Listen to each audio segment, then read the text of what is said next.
Hello, everyone. Welcome back to Between Two Worlds. I am your host, Annika. And before we get right into this week, I want to thank everyone who is here, new and returning. It means so much to me. And if you like what I put out, go and check out my Patreon for more and Instagram as well. Links and handles will, of course, be in the show notes. Now, I want to jump right into this one because it's not necessarily like spicy, but I wanted to talk about it because I did see a certain reel on the social medias that got me kind of thinking a little bit harder about intention specifically. And I think it's really often thrown around willy-nilly. Well, I guess I mean like that much is pretty obvious, but it's like almost like it's some magic thing that you just hope for and it does all the work for you in a spell or a ritual or any other working. It has been very much watered down to almost nothing in some spheres and glorified like it's the only thing that actually matters in others. Now, in this reel, I saw it was the gist of it was that being witches of ancient practice never just set intention and hoped for the best. And obviously, that's very much true, right? My kind of second reaction was, but that's not necessarily not true either because intention isn't this fake made up thing. In the end, it's a goal. Magic, all magic has a goal. you know it's almost like everyone has more or less forgotten what the word actually means or what it is implying, even if the statement of intent or set your intention is a new thing, fairly new at least. And really, that wouldn't leave me alone, so here we are, we're gonna talk about it. So we sort of arrive at those two completely opposite sort of mistakes, I guess, that people can make about intention. And they actually tend to cancel each other out in a very unhelpful way. One side is the very soft version, that new age manifestation version just kind of exploded all over with the whole witch talk era, where intention means you sort of just decide what you want, you feel it really really hard, and you put it out into the universe and you wait. And that version is pretty useless on its own. It basically does nothing. And people who practice it for years and get nothing sort of quietly conclude that magic is just not real. Then on the other side, you have people who have watched that soft version sort of just fail and overcorrected all the way into deciding that intention itself is the problem. That maybe it's just all fluff and that real magic is cold, hard technique, command and control and tools and no feelings involved. Now, don't get me wrong, at the end of the day, whatever magic you practice, if it works, it works. At least in my opinion, that's what matters. You know, when it comes down to it, I really think maybe just accepting the bad definition of intention is where this all sort of actually boils down to. Now, the word itself comes from, of course, Latin origin, which is intendere. It means, to stretch out or toward or to strain. The root is tender, so to stretch. Think of words like tension from tense or tendon, and then the fuller sense of intendere carries the meaning of straining in quest of something. So turning yourself toward a thought with force, being zealous and leaning your entire self into direction. I think of it almost like a bow. You draw the string, you stretch it out, and you hold it under that tension while you actually aim, simultaneously straining toward the target and storing that sort of force in your arms until you actually release. So maybe the bigger question is, how did we get from this guttural sort of full body intention setting and control of witchcraft to just lighting a candle and murmuring a wish over it? It might be the manifestation culture which just devoured it. Either way, somewhere along the way in the last few decades, intention just really got flattened into something very passive and feelings first. The good old set your intention, hold the space, put it out there, and suddenly the universe just brings it to you like this cosmic waiter taking your order. Now, if this were to work, or when it actually works, that is really because, there's something deeper going on that just those plain words of hope. And as a magician, these are the things that we actually learn from, to execute change guided by the will. And I get the appeal because, the real thing is hard. It's always going to be. And of course, the softer thing is much easier. Now, the real thing asks you to become something, and the lazier version just really asks you to feel something for 30 seconds. So, really, no old ancient magician or folk practitioners or cunning folk who actually got results would have recognized this sort of softer thing as just setting your intention. To them, intention was the strain itself, the aimed and trained and effortful will. It was just labor, and we just turned it into a vibe. So there is a difference between this sort of attention to something and intention for something. There are two different powers that work together, and understanding how they differ sort of tells you a lot about what intention might actually be. Now, attention is, of course, where your awareness is pointed. It's sort of like that beam, that spotlight, the direction you are facing with your mind itself. Now, intention is again, like that drawn bow, right? That charged and aimed will. And it's the force that wants to move towards something. And you can pay attention to something with no intention toward it at all. You're just noticing it. And you can have enormous intention with your attention all scattered all over the place. I feel like I'm saying intention and attention too much. But my point is, most people trying to do this magic sort of approach it with all this wanting and no aim. So when you put them together correctly, you get the actual mechanism of a working, which is your total attention and intention pointed at the same single target at the same time. The spotlight and that drawn bow are lined up perfectly, and all your awareness on the thing and all your aimed will is behind it. Now, the reason focused attention feels so powerful and why it is so powerful is you know, it's what lets the intention actually land somewhere instead of just spraying out in all directions. Now, there's also this huge argument, especially in New Age spaces and spheres and stuff, that, you know, having any sort of distraction is a surefire way to just kill your magical results. Now, that may be true, that may not be true. It really just, I guess, depends, but it is worth stopping to actually ask why intention even matters in the first place, like at the most basic level, because I think if you don't get why it is the thing, you just end up treating it like, again, like this sort of like just magic word that you're supposed to say. And when you boil it down, it's almost dumb how simple it is. Magic is about making something happen, right? Causing a change, getting a result. And you cannot just get results you never actually aimed at. The intention is the point. It is the whole reason you are doing the thing in the first place. It's you deciding, okay, this is what I want to happen. And until you have done that, there's genuinely nothing for the magic to even grab onto. And of course, it sounds obvious, but sometimes you can get so wrapped up in doing the actual ritual that you forget to bring a reason to it. Like, think about what it looks like to just take a spell and a ritual out of a book and do it. And, why just choosing something out of a book without making changes, without making it personal for your specific intent, usually is just shit. You cast a circle, you call the spirits or whatever it is, and you light that candle and you say all the words on the page, you raise the energy, you do the whole thing, start to finish exactly how it's written. And of course it can feel really good, it can feel very witchy, of course, and powerful, like you did a whole thing and then nothing actually happens. And you can't figure out why because you did everything right, but did you actually want anything? Were you aiming at something? Were you just performing the steps? Because a lot of times, people are doing the choreography with no target.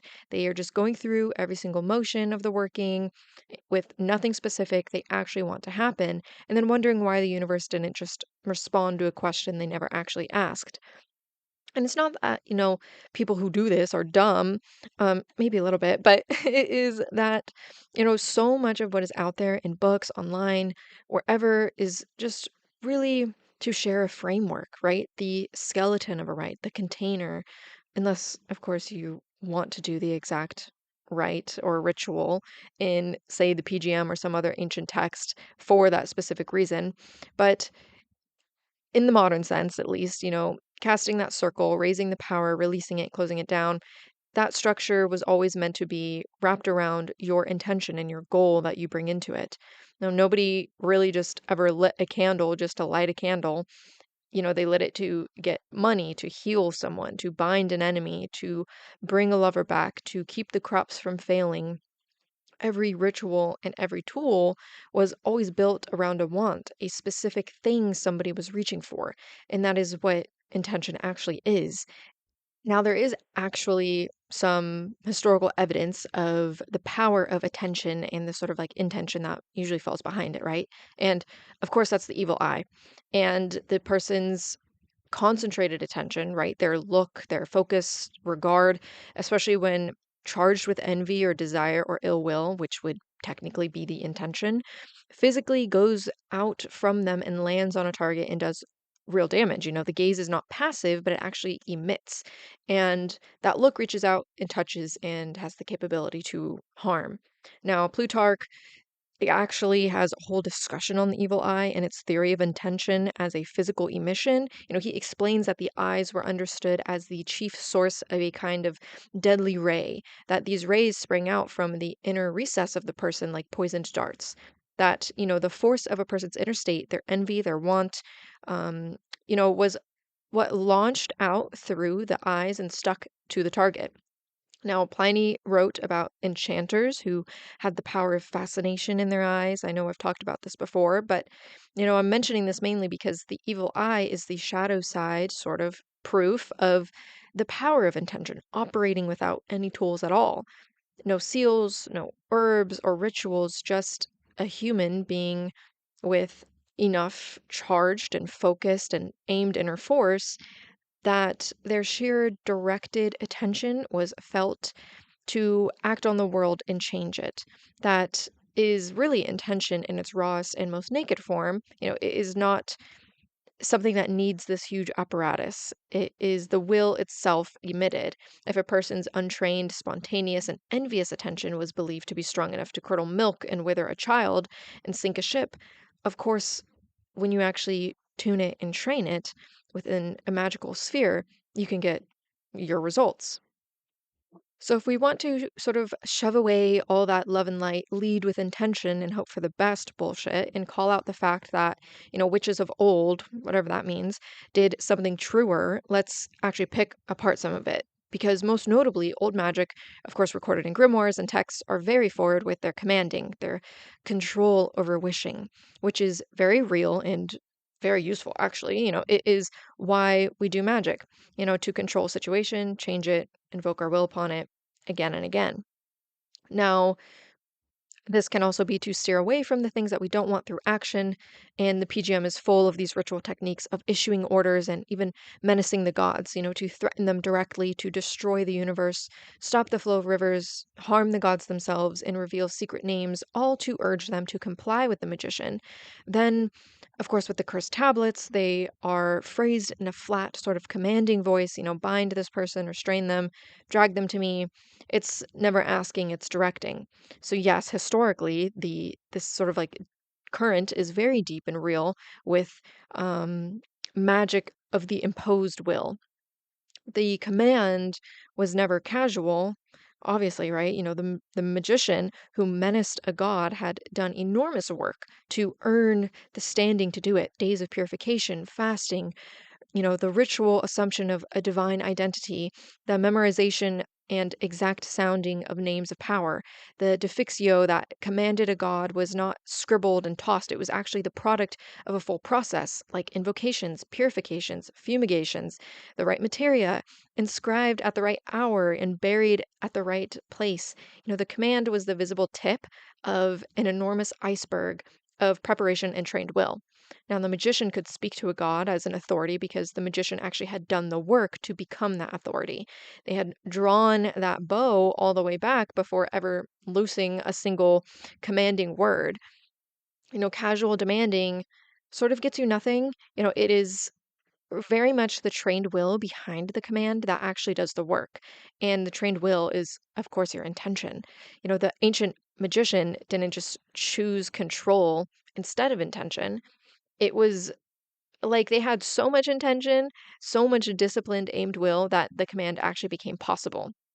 And maybe a more honest complication is that over time, maybe this softened. It didn't just change different magical traditions, but from ordering the gods towards petitioning them.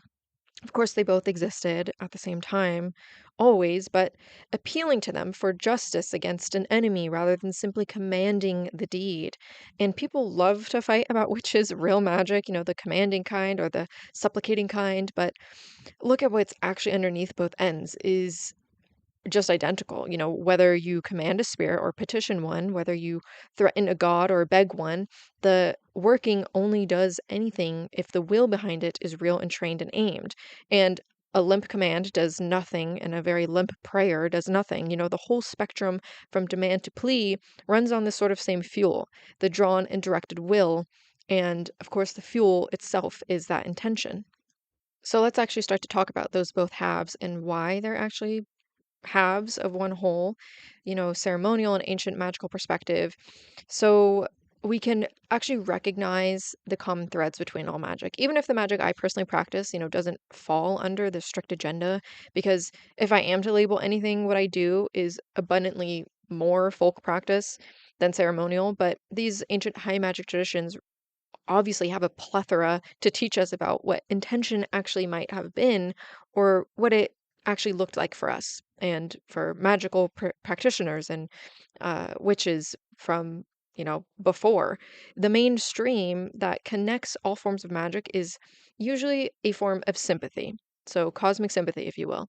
This is at least the theory under it, that what you want to call it, if that even truly matters. But I wanted to, of course, put in here that the Neoplatonists wrote about the cosmos as a single living web in which everything is connected to everything else by invisible threads of resemblance and correspondence. So that's where our sympathies come in, right? The things that share a quality, a color, a nature, a ruling planet are sympathetically linked and can act on one another across distance. Now, they talked about chains of correspondence, a whole vertical chain of things that all belong to the sun, say the gold and the marigold and the lion and the cock that crows at dawn and, the solar deity, all of them strung on one thread, all resonating at the same frequency. All of them are able to call to one another. This is why magic was thought to even work at all. Not because the herb has, some special chemical in it, but because the herb or the plant or the gem someone was looking at, the stone, is a node in a web, a physical anchor point for a whole current of force. And when you work with it, you are grabbing this sort of like live wire that runs all the way up the chain. And the reason why this matters with intention is that the herb, the stone, the color, the metal, the planetary hour, even, none of these are just things to make your magic look pretty. None of them are just doing the work instead of you. They're doing the work for you, with you, as extensions and amplifiers of you, of your aimed will. So, for example, if you choose to do a love working on a Friday on the hour of Venus with copper and roses and, say, a green candle, they are things that have been called back to for necessary steps and ingredients for a reason, right? You are surrounding your intention with things that are already amplifying it for you, taking control of the virtues and aiming it where you want it. So, that working may have the entire Venusian chain of the cosmos supporting it. If you just simply grab a rose, a few more correspondences at a less ceremonial scale, and maybe are more just trying to get shit done scale, you're still following the laws of sympathy and its very nature of these correspondences to match your intention and broadcast this sort of like frequency you have chosen. Now, the same goes for the other way around. So if you take all the right materia, the day and hours, and throw all that shit together, I bet it's pretty likely not much will come from it because they're just amplifiers. That is, if you're just putting stuff together and not doing anything with it, right? The materia and the details of the layers of a working spell matter tremendously and is so often can be the thing that actually makes or breaks the working, but it is actually nothing without the operator's will to charge and aim them. So even if we talk or think about more of the preparations for certain magical acts or rituals in these ceremonies, like rituals of purification, like I said earlier, as bathing or fasting in the sort of like abstinence periods. Now, a long and careful preparation of purification of your body and your spirit and your mind before the act or a single word is spoken is sort of what honoring that intention might look like. It is actually building that pressure of the intention. It is preparing for it. It is a part of the process, really. You're drawing that bow back slowly and steadily within this sort of building state, the assumption of a sacred role, the donning of specific garments. All of it is machinery for lifting yourself out of this ordinary distracted condition and into this more heightened, focused, single pointed state in which your will can actually carry command. And it's the same state of, sort of like slipping into trance through repeated action, like drumming or dancing. And then there's prayers themselves, like the hymns and the act of intoning sacred names. This is, where folk magic and ceremonial magic, I think, seem to touch quite often, because across the whole ancient world, from the Orphic hymns sung to the divine names intoned in the magical papyri, the words were not just read silently. They were not just, requests. They were sounded, chanted, sung aloud, and the sounding itself was understood to actually do the work. And the Orphic hymns were chanted in sacred circles in a particular tone to invoke a specific deity, right? Each one paired with its proper incense, and the belief was very explicit that the god would actually arrive, drawn by the accuracy and the beauty and the sound of the hymn. And then the one chanting would actually be tuned and aligned, brought into this sort of like resonance with the divine frequency that they were actually sounding. And that is correspondence showing up again. But correspondence made, of course, audible. The practitioner using their own voice to sound the exact tone of the thing that they want to reach. And by sounding it, becoming sympathetically linked to it. So you don't actually always need something physically in your hand, right? You can make this sympathetic link.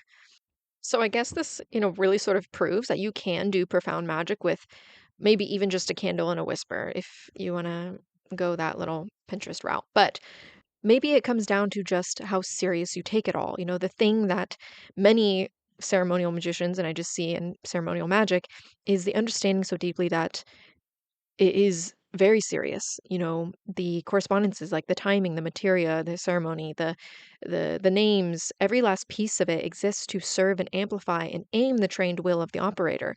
Maybe they built these enormous elaborate systems precisely because they took the will so seriously, because they understood that intention is actually just the real engine and everything else is the machine that you build around it. Now, I think one of the more interesting things is, most definitions of magic end up circling the same three words, and it's will, concentration, and attention, over and over. Whoever is writing it, whatever tradition they come from, even in like media, like movies and TV shows and fantasy, they land on those three, the gathered will, the narrowed focus, and this sort of aimed awareness. And the state is simply what it is when you get all three going at full strength at the same moment. Magic, in a lot of these definitions, basically is the ability to enter that condition on purpose, right? And to do something from inside of it, which means that the trained witch is not really somebody who has memorized more correspondences than you, but it's actually someone who can drop into that gathered, single pointed, whole bodied state more or less at will and actually hold it and work from there. And you don't even need 20 years of meditation cushion to do all this, even though I'm sure it helps very tremendously. But there are a multitude of ways to sort of practice and get into this. There are very quiet ways and ways to slow down, like focusing on candles until the edge of the room goes soft, and the breath that you slow down and really focus until all the chatter and outside noise sort of just like shuts up. That long bath, the repetition of the same words until they stop being words. And of course, there's that louder, faster way in, like the drumming or the dancing or the rocking of your body back and forth. And, the sound and the movement pushed until the thinking mind just sort of gives up and drops away. And you're suddenly in a much more clearer space. Even exhaustion can get you there. Ecstasy gets you there. Fear gets you there. Grief, the body that has all these back staircases with the ordinary self briefly steps out of the way. And every, tradition on earth is basically a collection of techniques for finding one of those staircases and sort of going down it on purpose instead of by accident. And this is a state that is, of course, not so out of reach like, some mystical practice. Now, it can, of course, be fine-tuned, but all of us have experiences in one way or another on just our normal days. We've all felt just being in a car driving somewhere and you look up and realize you just don't really remember the last 10 minutes because you were so far inside your own head. This is like that sort of light trance that you get into, right? From doing something so repeatedly. And you have been in it when, you were so absorbed in something, like making something too, or playing something. The time just sort of disappeared and you forgot to even eat. And that is that sort of single pointed state. That is the whole self facing one direction. So that very much naked focus of wanting, that is the raw material. That is the state showing up on its own and sometimes uninvited. The work itself is just to actually learn to walk into that room, that sort of state, deliberately when you choose, and to bring your aimed will in there with you, because an intention set from inside that state and an intention just maybe muttered over your candle on a normal scattered Tuesday are not the same act at all. I don't care what anyone else thinks, it's not the same. And this is why when it works, and it is why maybe that softer version sometimes accidentally works too, even because every so often, a person wants something so badly or is so undone by grief or fear or love that they fall into this state without knowing they actually did, and they hit that narrow single pointed condition by sheer force of feeling. And the wish that they make from in there actually lands. And they think it's just the wishing that did it. Maybe all those like new age manifestation people, this is what happened to them. They like did it one time and they're like, oh my God, I unlocked the secret, but I can't actually ever do it again. But, it's not just wishing, it's the state of feeling that dragged them into it. And half of the time, they never actually figure out why it worked. And maybe even why, wanting something too hard is actually what kills the working. Also, it really trips people up constantly because it feels like a contradiction. It feels like, I just spent an hour telling you you need to want it with your whole body, and now I'm telling you that you need to, if you want it too much, it sort of just ruins it. And this is where we kind of have to untangle it all because it's all much very tangled.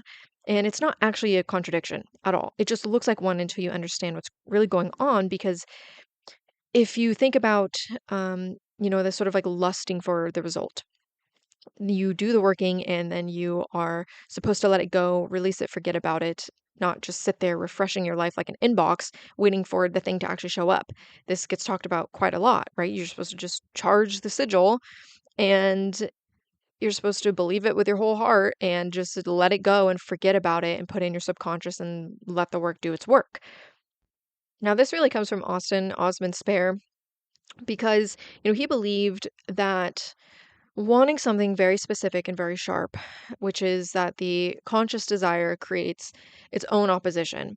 That the harder you consciously want a thing, the harder some equally loud part of you actually insists that you don't have it, that you lack it, that it has not come. So the wanting and the not having actually get welded together in your mind. And every time you reach for the desire, you're also reaching for the ache of its absence and you end up broadcasting the lack instead of the having. Now, I think this idea has calcified into sort of like a lazy little platitude that people throw around without thinking because nobody actually enchants for things that are easy, most of the time. Nobody does the working to get out of bed in the morning or make their coffee. You do magic when the odds are already stacked against you, when the mundane channels have failed or are failing, or even when you want to enhance something, right? You need a little extra help. But when you have already sort of like sent out the 100 resumes, for example, but you're still broke and still jobless, and when you have already tried all the normal ways and you're just desperate, that is when we tend to reach for our magic the most, right? Most of the time, you're just enchanting for something you want really, really badly and something you probably really, really need, something the ordinary world is not giving you. So then, when the working doesn't pan out and somebody says, you just lusted for the result too much, you wanted it too much. That is a little bit of a scam because, of course, you wanted it. That is why you did the fucking magic in the first place. And the spell might have, simply been a long shot that did not land, which has nothing to do with your wanting, but blaming every failed working on lust of result is maybe just a nasty way of shaping your own desire as the villain. And it just gets also misconstrued, to think that your intention wasn't hard enough, or you were thinking something while you're doing your spell and you talked about, or you started thinking about dinner really quickly and the spell doesn't work out and you blame it on that. Like that's just straight bullshit. So, of course, wanting something is the fuel, right? The desire, the need, the ache. That is where the power actually comes from. That is the whole charge behind the working. And you can't just do strong magic without strong desire. The wanting is not actually the enemy. Anybody who tells you to do magic from this sort of a cool, detached place where you don't really care about how it turns out has never really done magic. Maybe that mattered, because the caring is part of it, it's a big part of it. Strip the wanting out and you really don't have anything. You've got a candle and some words and no current running through them. But wanting is one thing, right? And gripping is another. So of course there's like some point to see about this whole thing is you can't just strangle it. You can't clutch at it, you know, standing over it white knuckled because you can't bear the thought of it not coming. This is the lust of result that, you know, actually does affect something because there's too much desire. There is a refusal to release, and the part where you have already done the work and you just, kind of just won't take your hands off of it and let it breathe. And when, of course, you grip onto something so tightly and you can't let it go, you strangle it. You get in its way. You are busy squeezing that you cannot just aim straight anymore, and all your energy goes into the clenching instead of the actual doing. So that to me is more of the failure state. It was never about actually wanting the thing too much. It's about not being able to open your hand once the work is actually done. And of course, it's very easy to say, just let go and trust it. And it's a whole other thing to do that when you need rent by Friday. And, I'm not going to hand you some serene nonsense that only works for people who were not that scared to begin with, because sometimes the most potent magic we can ever do is when we're in a state that we need it so badly. Letting go doesn't mean that you stop caring, and it doesn't mean that you just sit on your hands. Honestly, the best single way to release a working, in my experience, is just throw yourself at all the mundane parts. So, of course, we need to open our hand and create that current for our intention and the magic to do its thing. You did the working. Now go apply to everything, redo your resume, call the person, walk in that door. You did the working for money. Now go chase every real avenue of money that could actually come through, because that restless energy has to go somewhere. And if you don't give it that channel, it sort of turns inwards, right? And becomes that clutching and that obsession. But if you point it at the real world through action, it becomes the very thing that opens the door for the magic to actually walk through. So really, after talking about all this, working of just letting it go and releasing it and get your hands off of it, there is also the other question about repetition, right? There is lots of spells and workings that are literally built on repetition. The ones you're supposed to come back to day after day, the novena, the 9 day, thing, that the candle you dress and relight, whether you choose 3 days, 7 days, whatever it is you are doing, something that you're constantly refeeding, the petition that you actually have to renew every morning. How does that square with let it go and stop touching it? And of course, that's a fair question. And it is a really important one, because the answer draws a line between two things that look identical from the outside and are completely opposite on the inside. And if you can't tell them apart, you'll either strangle your working or abandon them too early. And both of those can cost your magic, because there are generally two shapes a working can take. There is a single shot, the one and done, whether you gather everything, you charge it, you fire it, and then you walk away. And then there's the sustained working, the fed working, the one that is designed from the start to be returned to, renewed, kept burning over a stretch of time, and the one that you don't really release in the same way at all. Now, something that happens to maybe newer practitioners is, you take a working that was meant to be the single shot, right? And you start anxiously feeding it out of fear. Or when you take a working that was meant to be tended, you actually abandon it after one go because, somebody told them touching it again is a lust of result. These are different tools, you have to know which one you're holding. Now, the sustained working, that long game, is honestly one of the older and more universal shapes that there is, and you sort of see it everywhere in every tradition, high and low, religious and folk. And the 9 day working is maybe the most widespread version of it ever, so that's why I'm going to talk about it. Think about that novena, the Catholic practice, 9 days of returning to the same petition, the same saint, the same prayer, and very often a candle lit at the start and kept burning or relit across those 9 days. And people sometimes think that maybe the number is just arbitrary tradition, but the repetition is doing something specific. It is not saying the thing once, it is saying it and saying it and saying it over and over, because praying the same petition across those days, the repetition is the emphasis. It is the intensity built through that return. It is that the building of the force of that intention. There is something about that sustained return, the coming back to the same fire morning after morning, that builds that pressure that a single act just can't. And it's not just, nagging the universe. It's not saying please more times. When you return to a working every day, when you relight that candle and speak the petition and put your focus back on the same single target morning after morning, you are doing two things at once. You're keeping the intention alive and charged, and you are refusing to let it fade back into the noise of your life. You're holding the thing lit and using the repetition itself to carve a deeper and deeper groove, to build that aim, because each return, of course, is going to sharpen it. And each day you come back to it with your focus, that one target gets a little bit more practiced and a little bit more, I guess, automatic. But this is the whole thing. This is the knife's edge. There is a version of returning to a working every day that is very sustained. And there's the version that is, that anxious clutching that you sort of have to dance around, right? They look almost identical from the outside.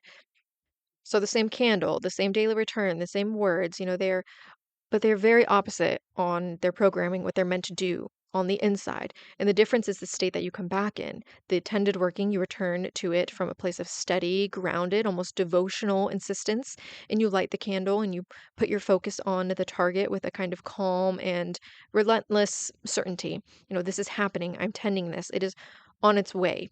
And then you go live your day, and then the clutched working, you're coming back to it from fear. You relight it because you're terrified that it's not working. You're checking in on it all the time. You're refreshing the page.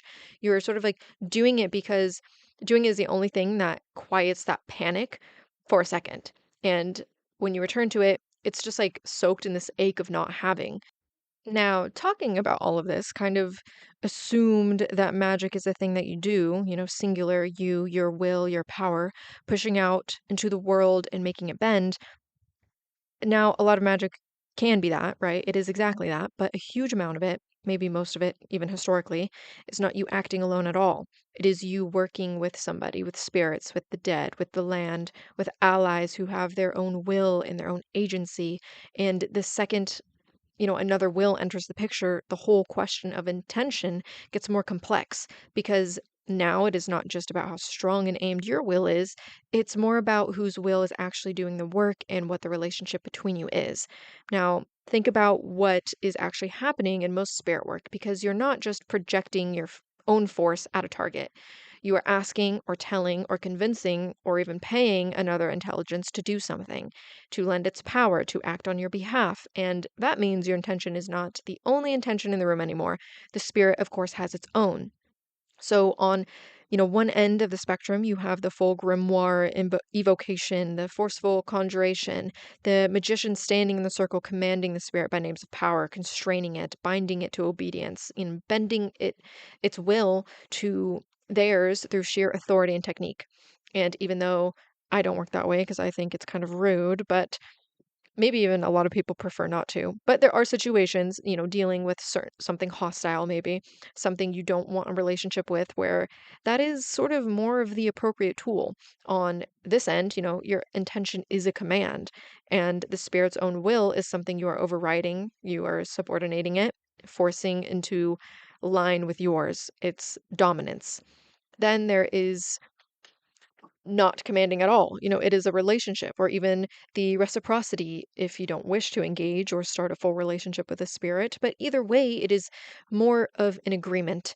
On this end, you're not overriding the spirit's will at all. You're actually courting it. You are enticing rather than commanding, and you're making yourself someone that a spirit would actually want to help.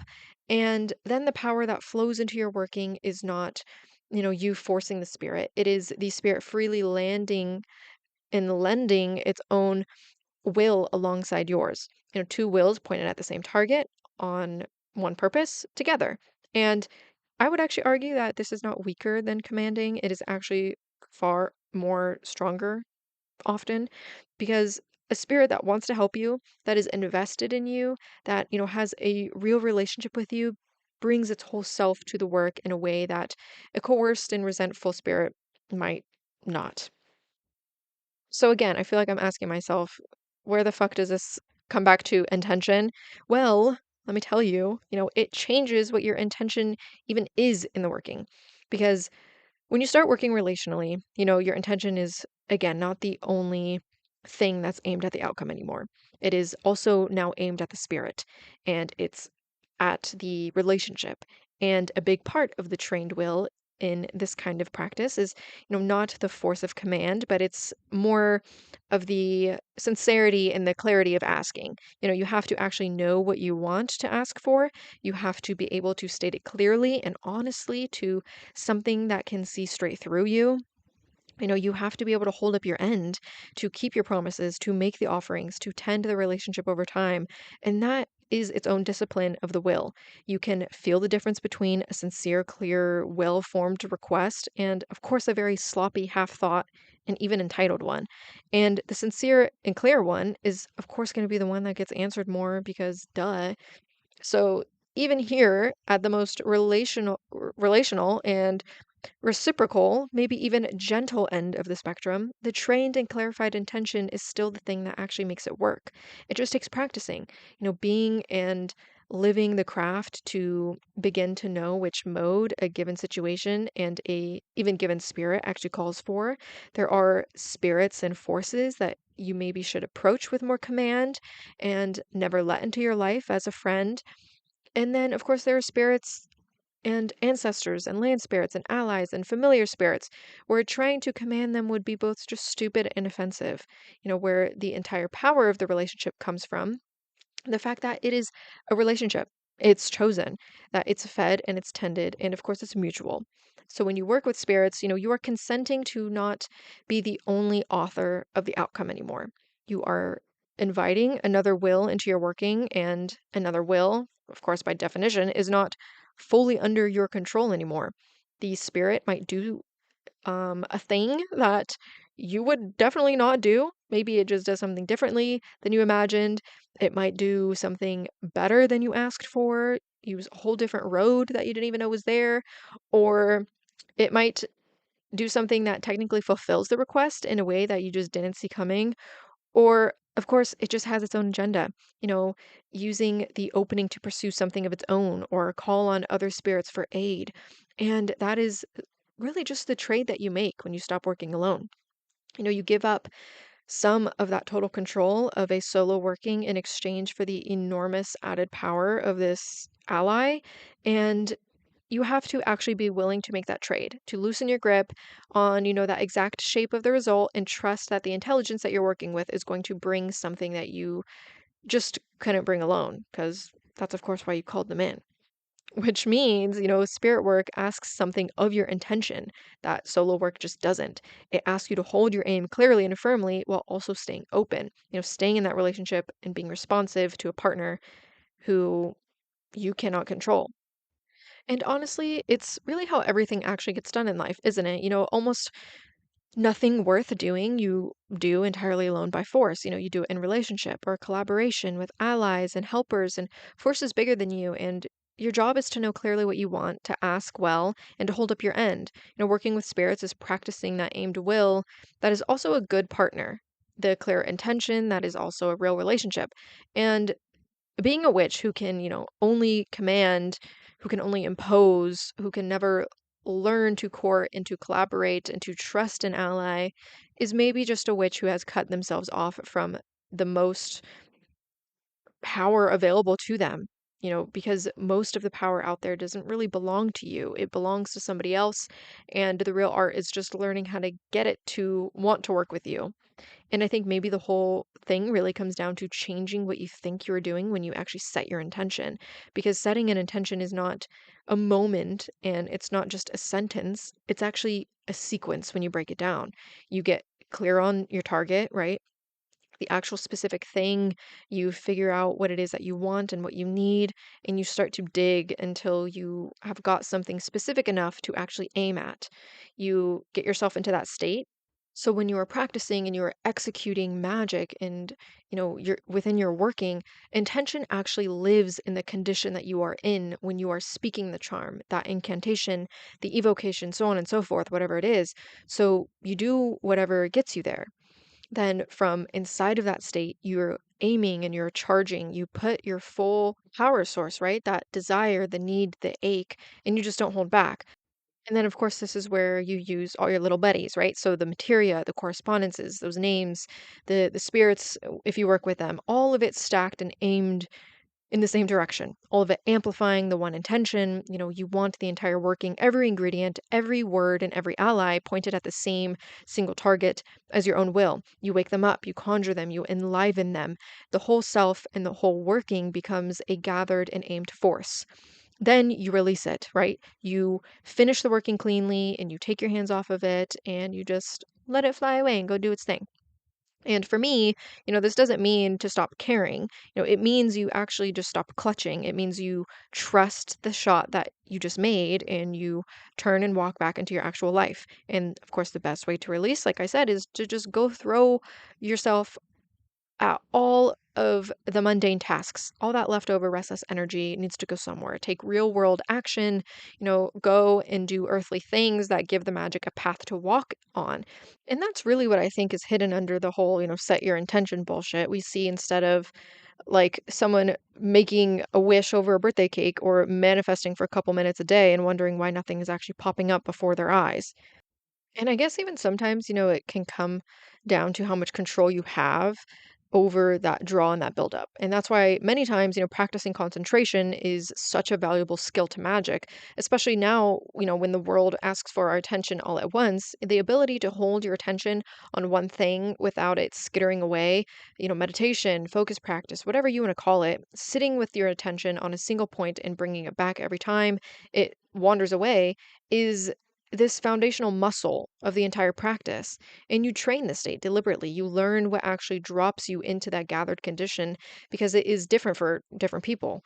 And you practice getting there on purpose instead of waiting to sort of stumble upon it so that when you need it, of course, it's available to you. And you train the body and the voice and the posture and your breath because that will has to live in the body to be real. You have to actually make it manifest in the physical within yourself and sort of like show it the current or the pathway to the material world. Then you pick up all the tools, right? So your herbs and your candles and your correspondences and the timing and all those names and seals and spirits. And every single one of them works and plays this role that actually becomes crucial. The materia is the amplifier, and trust me, I am someone who loves to craft in general. So within my practice, the layers of a spell, the programming of how it works, how the materia affects it. I go crazy with it, but it's like putting all the ingredients of a cake in front of you and just staring at it. It's not gonna fucking make itself. So yes, which is never just set intention and hoped, not because intention is, this new age fluff, but intention has always been the will, the whole trained and aimed and embodied and gathered force of a person who knows exactly what they want and has done the work to become someone who can actually go and get it. Now, that is what I think, intention has meant to actually mean, or at least imply, before we let it get soft and just set your intention. And if you really think about it, it could be like one of the honestly hardest parts of magic because it sort of like always has, it's the part that makes every other part work. And it's not something that you can skip or buy or fake. You can only build it in yourself over time. Now, I know this episode was a lot more of just a ramble, but either way, I hope all of you enjoyed it. And if you stay to the end, thank you again so much for listening this week. I hope you all can have a wonderful morning, day, or night, and I will see you on the next one.